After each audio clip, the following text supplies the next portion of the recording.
My coffee mug slips from my fingers and shatters against the kitchen tile. I barely notice. My eyes stay fixed on my phone, thumb scrolling through image after image of smiling faces gathered in my aunt's sunlit backyard. 34 guests. I count them twice as if the number might change. Cousins I haven't seen in years. My mother's college roommate. Even great-aunt Judith who needs a walker. Everyone except me.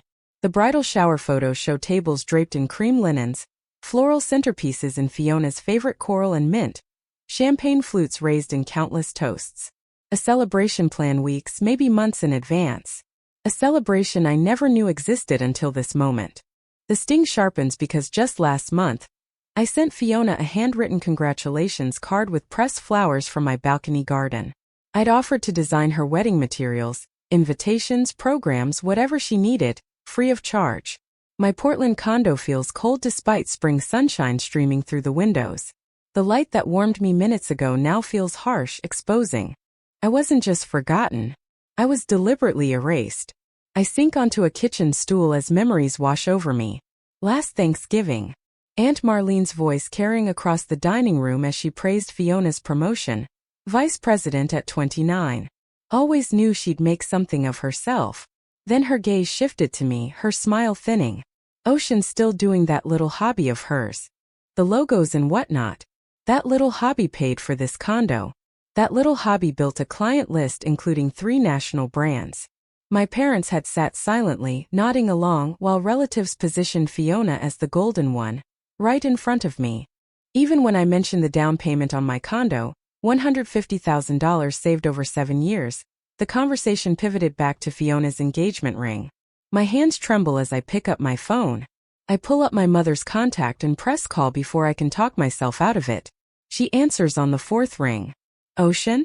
Is everything all right? Her voice holds that familiar note of concern tinged with judgment, as if she's already decided I'm overreacting. There was a bridal shower for Fiona yesterday. My voice comes out steadier than expected. Everyone was there. Why wasn't I invited? A weighted pause. Then a sigh. Oh that. Well, Marlene thinks you always make everything about yourself. Fiona deserves her special day. The accusation lands like a slap. Make everything about myself? When have I ever? Please don't start, Ocean. This is exactly what we wanted to avoid. Your cousin deserves to be celebrated without drama. I stand straighter, suddenly aware that my shoulders have been hunched forward, my body making itself smaller. So I'm drama now? That's what you all think of me. It's not personal, Ocean. Not personal. The same word she uses whenever she wants to dismiss my feelings. My hand stops trembling. A strange calm settles over me as I realize this isn't a misunderstanding. This was deliberate. Planned. Discussed. I'm going to call Aunt Marlene. Ocean, don't. I've already ended the call. Aunt Marlene's voice comes through clipped and impatient. I don't bother with pleasantries. Why wasn't I invited to Fiona's bridal shower? A pause. I was wondering when you'd call. No apology. No excuse. Just cold acknowledgement. You shouldn't be there. Fiona deserves a day that's just hers. Just hers. As if my presence would diminish my cousin's happiness. As if I'm a shadow that might darken her spotlight. I'm her cousin. Her only cousin. Listen, Ocean. Her voice hardens. We've all discussed this. The wedding plans too. I suggest you don't make this into something bigger than it needs to be. Some relationships in this family are already strained. The threat isn't subtle. Push back and what little connection I have might vanish entirely. I stand at my kitchen window, staring at the city below, and understand with perfect clarity. My family values appearances over genuine connection. They always have. I hang up without saying goodbye. The silence in my apartment no longer feels oppressive but clarifying. A cardinal lands on my balcony railing, its bright red feathers vivid against the gray spring sky. It watches me for a moment before flying away, and I wonder what it might be like to be that free. Days later, my phone pings while I'm sketching logo concepts. I almost ignore it, but habit makes me glance at the screen. A group message from Aunt Marlene. Remember to bring Fiona's wedding flowers on Saturday. Good thing we didn't invite Ocean, less drama. My pencil stops mid-stroke. The room tilts as I lean against the counter. I blink hard reading it again. This wasn't an oversight. A coordinated family exclusion. I take a screenshot before the message disappears with a soft whoosh. The notification shows Fiona, Aunt Marlene, and my mother all in the chat. My mother. Of course. The next morning I drive to my parents' suburban home, the screenshot burning in my pocket like a loaded gun. Mom answers the door in gardening clothes, dirt smudged on one cheek. Ocean? What a surprise. I was just about to make tea. I follow her into the living room. She settles into her favorite armchair with the comfortable ease of someone secure in their position. I remain standing, suddenly aware of the family photos on the mantel. Fiona centered in most of them, my face half hidden in shadows or caught mid-blink. I got an interesting message yesterday. I pull out my phone. Accidentally sent to me. Her face changes when I show her the screenshot. Not surprise but resignation. She doesn't try to deny it. We all agreed it would be easier this way. She smooths invisible wrinkles from her pants. Fiona deserves a beautiful wedding without complications. Complications. The word tastes bitter. You mean me. Now, Ocean, don't be dramatic. She sighs, using the tone reserved for when I'm being difficult. Perhaps you should make other plans for that weekend in May. Other plans. My voice stays steady despite trembling hands. While my cousin gets married at the Grand Lake Hotel, that $95,000 wedding where every distant relative is invited except me. Mom's eyebrows lift. How did you know about the venue? Cousin Rachel called about carpooling. She assumed I'd be there. Silence stretches between us like a widening chasm. Your father and I think it's better this way, she finally says. The whole family agrees. What has the whole family been told about me? She looks away, fiddling with a loose thread on her sleeve. Just that you've always been sensitive about Fiona getting attention. The betrayal lands like a physical blow. Years of holidays where I sat quietly while Fiona was showered with praise. Years of watching my accomplishments dismissed while hers were celebrated with champagne toasts. You're trying to erase me from the family narrative. Everyone already believes I'm difficult because that's what you've told them. That's not true. But her eyes won't meet mine. It is true. And now I have a choice.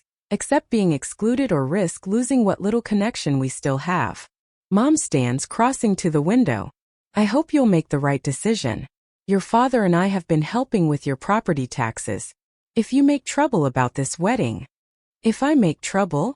The words escape in a harsh laugh. Like standing up for myself? Like refusing to be erased. This is exactly why Marlene thought it best not to include you. Her voice hardens. Everything becomes drama with you. I leave without saying goodbye. I drive aimlessly for hours. 3 client deadlines pass while I sit paralyzed in my apartment, unable to focus on the simplest design tasks. 3 days of potential revenue vanish while I stare at my phone, waiting for someone, anyone, in my family to say this was all a terrible mistake. No one does. That evening, Isla brings Thai food and wine. Unlike my family, she doesn't interrupt or dismiss my feelings. That's textbook emotional manipulation, she says, refilling my glass. They're gaslighting you into believing you're the problem when they're the ones excluding you. Marlene and your mom are tag-teaming to control the narrative. Classic toxic family dynamics. Her validation feels like the first sip of water after days in a desert. Later, alone on my balcony, I watch the city lights flicker on. The cardinal returns, perching briefly before flying away. As I sit there sipping warm wine, I wonder whether I should attend the wedding anyway and force a confrontation, or step away completely and build my own celebration elsewhere. The family I'd known all my life was slipping away. But was it worth fighting for relationships that caused so much pain? Fiona's engagement photos appear on my Instagram feed at precisely 8:17 a.m. on a Tuesday. Her radiant smile fills my screen, her fiancé gazing at her with practiced adoration against autumn leaves. The caption cuts sharper than any knife. Celebrating our journey with those who truly support us. Keeping our wedding intimate with only the people who've always been there. My phone buzzes with private messages from cousins I've exchanged perhaps 10 words with over the years. Why are you causing drama during Fiona's special time? Family should support each other no matter what. Aunt Marlene is so upset about your behavior. I set my phone face down. The accusations make no sense until I realize what's happening. They're rewriting history, crafting a narrative where I declined an invitation rather than acknowledging I was deliberately excluded. My grandmother's call comes that evening, her voice wavering with disappointment. "Ocean, honey, I never thought you'd refuse to support your cousin's special day." The plate in my hands nearly slips. "Grandma, I wasn't invited." "That's not what Marlene told me." Her voice hardens. "She said you couldn't put aside your jealousy for even one day." After we hang up, I stand motionless at my sink, water running over my hands until it turns cold. The family story about me is taking shape without my input. According to Isla, who still speaks with my mother weekly, Aunt Marlene has been sharing tearful accounts of my jealousy issues with anyone who will listen. The following week, Barton Media cancels our contract for their spring campaign. The email is polite but clear. "We've heard you can be difficult to work with. We need someone who fits our collaborative culture." 3 days later, Westerly Home Goods pulls out of preliminary discussions. The loss carves $27,000 from my expected quarterly income. I track the connections methodically. Barton's marketing director plays tennis with my uncle. Westerly's owner attends Aunt Marlene's church. Sleep becomes a distant memory. I spend nights redesigning my portfolio website instead of resting, every pixel adjustment feeling like reclaiming a small piece of my narrative. At 3 in the morning, eyes burning from screen glare, I wonder how many hours of work it will take to outrun the whispers. My routine fractures. I stop visiting Marigold Coffee despite their perfect oat milk lattes because Aunt Marlene's Bridge Club meets there Thursday mornings. I drive 15 minutes out of my way to shop at a different grocery store after spotting my mother's friend examining apples in my usual produce section. Checking social media becomes a form of self-harm. Each notification triggers quickened pulse, shallow breathing, fingers turning cold. I start documenting every family interaction in a leather-bound journal: dates, exact wording, witnesses present. The evidence feels important, though I'm not sure who I'm collecting it for. The anonymous text arrives on a Sunday morning. "Some people aren't stable enough to attend formal events. Your absence is a kindness to everyone." I recognize the phrasing, Aunt Marlene's particular brand of cruelty wrapped in concern. The phone slips from my fingers as something inside me finally breaks. The doorbell rings at that exact moment. "I know you're in there, Ocean."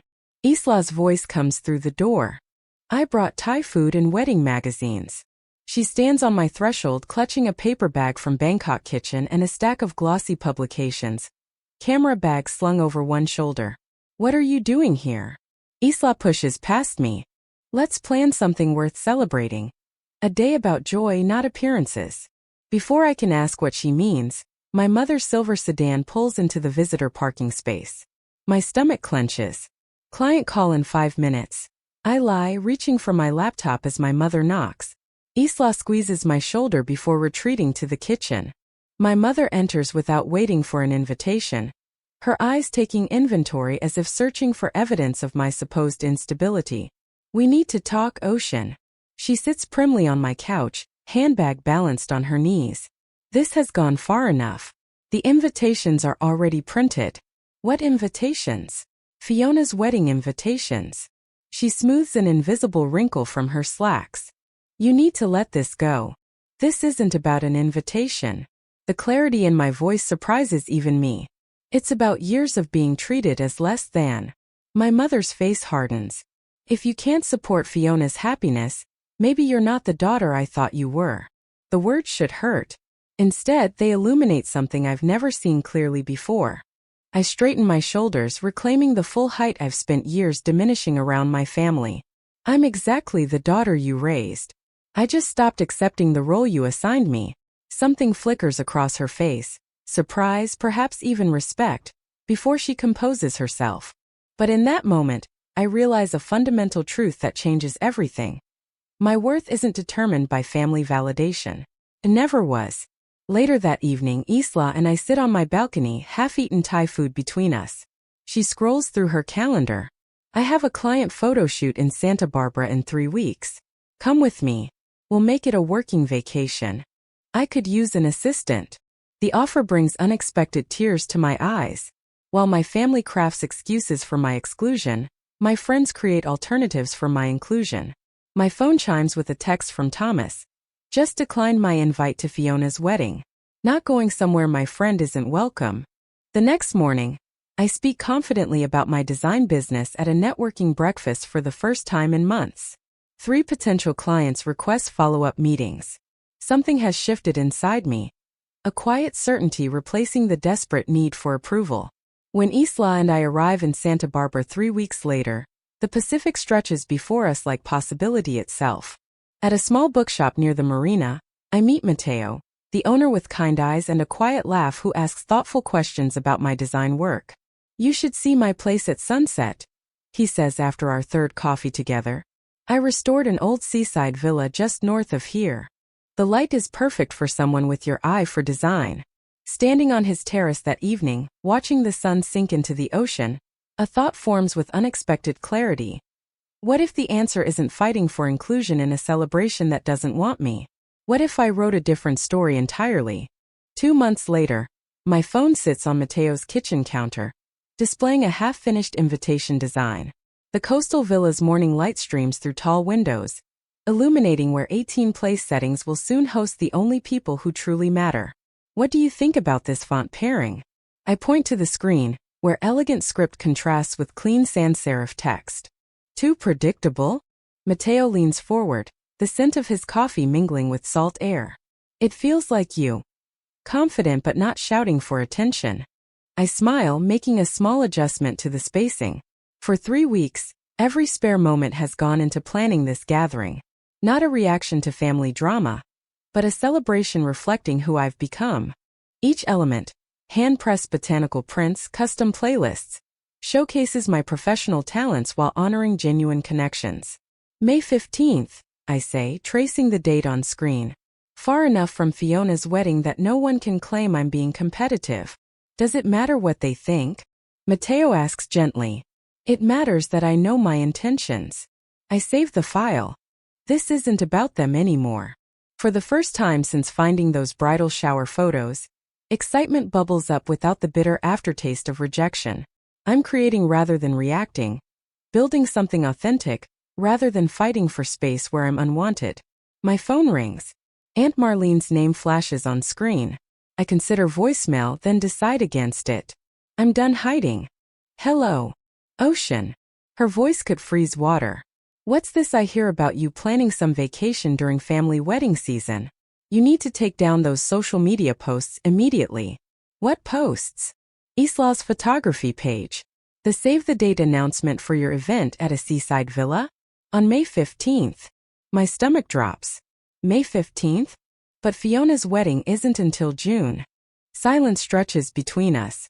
When Marlene speaks again, her voice drips with artificial sweetness. "Oh, didn't you know? The date was moved weeks ago. May 15th at the Grand Monarch Hotel. Everyone's been informed. Everyone except me. So you're having your little party the same day as Fiona's wedding?" The accusation hangs in the air. Family will take sides, Ocean. Think about what you're doing. My first instinct is panic. Should I change my date? Apologize for a conflict I didn't create? But as Marlene continues listing reasons I should rearrange my plans, something hardens inside me. I look at the invitation design, at Mateo setting coffee mugs in the sink, at the home that welcomed me without conditions. I won't rearrange my joy to accommodate your judgment. What did you just say to me? The date stays, Aunt Marlene. Anyone who wants to attend either event should follow their heart. You've made yours clear. I end the call before she can respond. Mateo watches me carefully. What happened? Apparently Fiona's wedding is the same day as our celebration. Complete coincidence. Do you want to change our date? With both ceremonies now scheduled for the same day, I face a choice. Postpone to avoid conflict, or proceed with the day we'd planned. Was preserving peace with people who excluded me worth disrupting my own happiness? No. I answer finally. We're keeping our date. Mateo nods, understanding without needing explanation. This is the difference between chosen family and blood ties. One requires performance, the other offers acceptance. Later, my phone buzzes with Isla's message. Saw your final invitation design. Gorgeous. Consider photography services my gift to you both. I type back my thanks. Within minutes, a group chat forms, friends coordinating travel plans, turning our gathering into a weekend celebration. Thomas offers wine selection. Gianna wants to arrange flowers from local markets. You focus on the creative stuff, Matteo says that evening, showing me spreadsheets tracking accommodations and transportation. I've got logistics covered. As we work side by side, him managing practical details, me designing personal touches, I realize we're creating something neither of my parents would understand. This isn't about reaction but intention. Not competition but completion. My phone buzzes constantly with family messages, but friends create a protective buffer. When Aunt Marlene sends a paragraph about selfish choices, Isla responds with oceanfront venue photos. When my mother texts asking how I could do this, Matteo hands me paint swatches for table settings. A week before our celebration, an unexpected text arrives from cousin Rachel.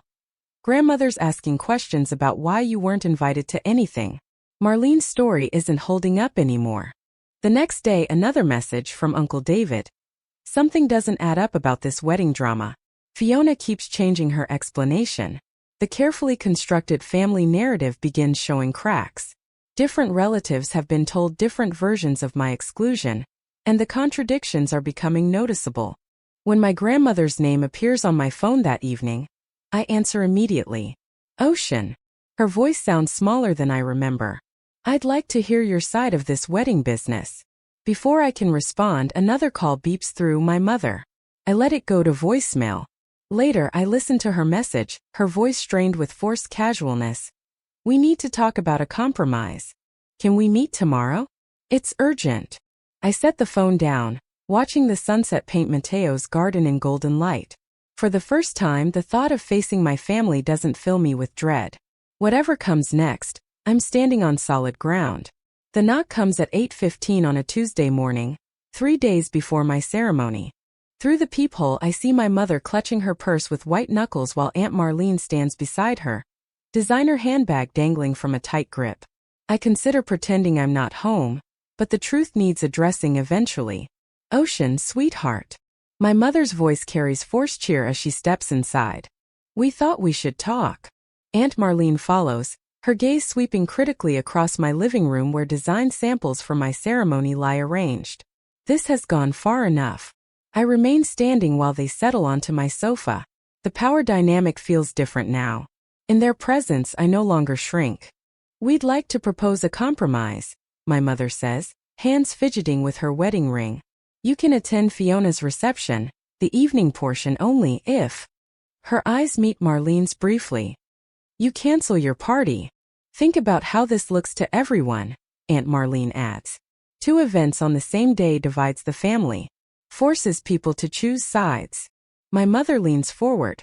Your grandmother is very stressed about this situation. At her age, this kind of conflict isn't good for her heart. The manipulation is so transparent it almost makes me laugh. Instead, I walk to my drafting table and return with a leather portfolio. I'd like to show you something. I open it to reveal watercolor sketches of an intimate seaside ceremony. This is what Matteo and I have planned. 18 guests. No formal invitations, just people who genuinely care about us. I turn pages slowly, showcasing hand-lettered menus, custom place settings, flower arrangements in amber and sage. The date was set weeks before I learned about Fiona's wedding. We didn't choose it to compete. We chose it because the villa has perfect sunset lighting for photography. My mother's brow furrows. But why didn't you tell us? I pull out another folder, mock-ups of elegantly designed invitations I never sent. I respected your decision to exclude me. I didn't think you'd want to know. She looks stunned. Ocean, we never meant. I'm not asking anyone to choose. I interrupt gently. You made your choice months ago. This celebration isn't about Fiona. I close the portfolio. It isn't even about you. Aunt Marlene stands abruptly, pacing toward my window where client projects hang alongside ceremony plans. This doesn't change anything. Playing dress-up won't change that Fiona's wedding is the real event. Something snaps inside me. Not in anger but in clarity. I'm not playing anything, Aunt Marlene. I'm living authentically while you're performing. I gesture toward my portfolio. These designs aren't pretend. They're my profession, the profession you've dismissed as that little hobby for years. I slide a brochure across the coffee table. This is my wedding portfolio. 3 national brands have hired me based on these designs. While you were telling everyone about my jealousy issues, I was building a business that pays for this condo. My mother sinks deeper into the sofa, her eyes lingering on a photo of Matteo and me at his villa. For the first time, she seems to see beyond her sister's narrative. Were we really that cruel? She asks quietly. Aunt Marlene snorts, grabbing her purse. This is ridiculous. I'm not sitting here while she twists everything around. She storms toward the door but pauses with her hand on the knob. Fiona's wedding costs $95,000. It's at the Grand Hotel. 200 guests. That's what a real celebration looks like. I smile, not unkindly. That sounds lovely for Fiona. I hope she feels truly seen there. After Marlene slams the door, my mother remains seated, looking smaller than I've ever seen her. You taught me I wasn't worth including. I tell her, voice soft but firm. I taught myself I was worth celebrating. Her phone chimes with a text. She reads it, face paling slightly. What is it? Your cousin Deborah is asking if she can come to your ceremony instead of Fiona's. She looks up, bewildered. How does she even know about it? I shrug. People talk. The same way they talked about excluding me. After my mother leaves, promising to think about everything, I water my balcony garden, wondering which ceremony she'll attend. Feather. My phone rings just as the sun slips behind downtown buildings. Ocean. Matteo sounds excited. You won't believe this. That wedding blog I told you about, Modern Celebrations, they want to feature our ceremony. They love the idea of an intimate designer's wedding that focuses on authenticity over extravagance. I lean against the railing, watching a cardinal land nearby. The same vibrant red as the one I'd seen the day I discovered the bridal shower photos. The story is shifting in ways I never anticipated. I whisper, more to myself than to Matteo. For the first time since this all began, I feel neither sad nor angry, just free. 7 weeks after our ceremony, I nearly drop my phone when Matteo shows me the statistics. 80,000 likes on our wedding photo. The number seems impossible. Yet there it is, along with hundreds of comments praising our authentic celebration. Look at this one, Matteo says, pointing to a comment from a popular design blogger. Ocean's attention to meaningful details rather than empty extravagance redefines what a modern ceremony can be. I laugh softly, remembering all the family gatherings where I sat silently while relatives fawned over Fiona's conventional choices. Now strangers celebrate my vision, while my family's grand hotel wedding has faded into social media memory. My design business calendar bulges with appointments. 3 major brands have reached out since the feature went viral, tripling my client base overnight. Yesterday, an editor from California Wedding Quarterly emailed about featuring our ceremony, specifically requesting an interview about my design work. The irony? I tell Matteo as we sit on our balcony watching sunset paint Portland's skyline. They excluded me to keep me from stealing focus. And now, the doorbell interrupts my thought. A courier delivers a cream-colored envelope with Aunt Marlene's distinctive handwriting. Inside, a terse letter demands I decline the magazine feature out of respect for Fiona's privacy during this difficult time. My hands should be shaking. 7 weeks ago they would have been. Instead, a calm clarity washes over me as I tuck the letter back into its envelope. What will you do? Matteo asks. I walk to my desk and pull out a copy of the magazine that featured my design portfolio last month. I slip it into a mailing envelope with a note I compose without hesitation. I'm not competing with Fiona. I'm completing my own story. No anxiety floods my system. No desperate need for approval tightens my chest. The transformation still surprises me, how completely I've stopped seeking validation from people determined to withhold it. 2 days later, Isla calls with news that sends me spinning through our apartment. The showcase is confirmed, she announces. 30 designers and you're the headliner.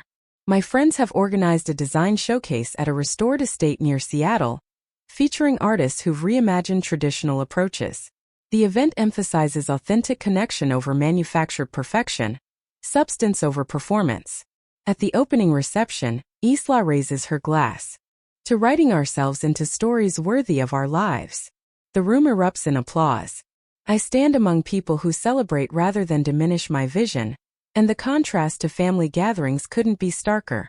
The following month, Matteo and I move into a modest apartment overlooking downtown. The space is smaller than my condo but filled with light and possibilities. My calendar now includes speaking engagements about authentic design, alongside meetings with companies that value substance over flash. I'm arranging prints for my office wall when the doorbell rings. Aunt Marlene stands there with Fiona slightly behind her, hesitant.